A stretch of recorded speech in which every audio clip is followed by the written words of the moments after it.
Hey,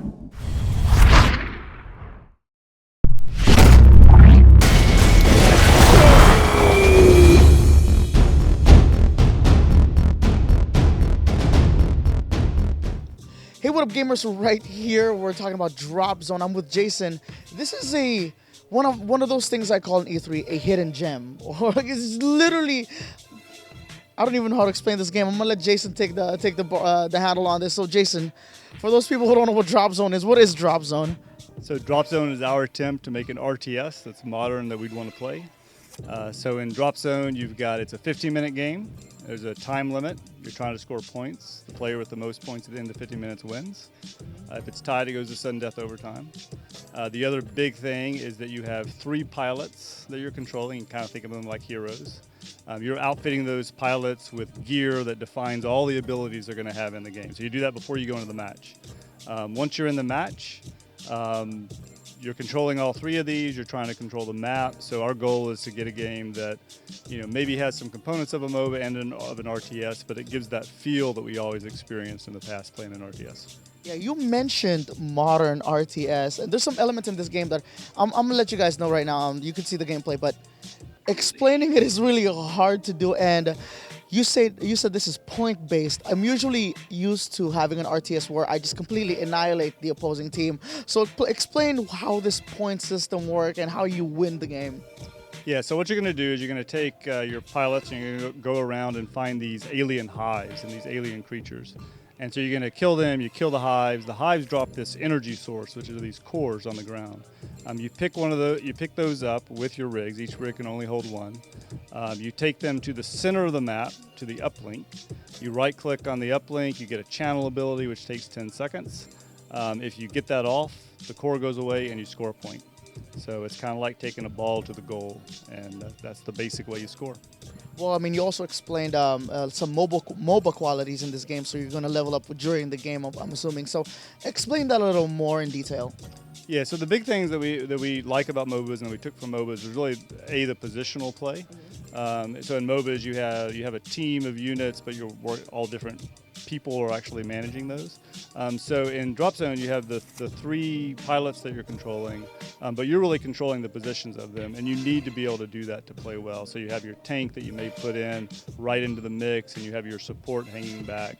The other big thing that we took from MOBAs is the sort of responsiveness of the game. And we built an entire engine for this game just because we want it to feel just perfect. So all you're feeling is the internet latency, and really the game is very responsive. The abilities fire off right away.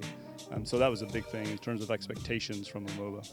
You mentioned map control, and I'm assuming there are more than one way to play this game in terms of winning and whatnot. So explain to me map control and the different ways you could actually annihilate the opposing team. Annihilate. So there is a second way to score, and those are the map objectives. Okay. So these are each match. When you go into draft, you'll get 3 randomly chosen map objectives, and the first player to achieve each of those objectives gets the points, and they'll be like 1 point, 2 points, or 3 or 4 points. And so those tend to actually pull you away from the uplink, and they're about things like the first one to kill a level 3 hive, which are one of the things that give out the cores. There's another one which is whoever controls all 4 vision towers on a map simultaneously will get the points. But vision in general is really important in the game, because you want to know where your opponent is, you want to know whether it's safe to uplink, and so if you can see the whole map, the game becomes much easier. And if you're in this little tunnel, it's very difficult. And so that just sort of shows that map awareness and where things are is really important. Right. Of course, the biggest thing that's usually a lot of gamers like clamor to is the units and characters in this in games. So this is literally half RTS, half MOBA, and the best way I could explain it. Which heroes or which units are we expecting to see? So right now we're showing 3 classes. So we have different classes. We have a tank, which is your classic armor, kind of close combat, melee. We have a gunner, which is high DPS, tends to be a little bit speedy. And then we have a mechanic, which is your classic support. It can do stuns, or its gear tends to do stuns or heals, that kind of thing. We do have at least 2 other classes that we'll be sort of shipping with or going into open beta. Not talking about them yet, but they're really cool. And I should say you're not limited in what you take into the game. You could take 3 tanks if you wanted. You could take 3. There's a we give them nicknames. There's like team hugs if you take 3 mechanics in, and you have a bunch of heals on them because they'll sit there and heal each other all the time, and it's just impossible. It's really hard to take them down. But if you can get them to blow all of those and they're on cooldown, then you can really hit them hard. So it's cool.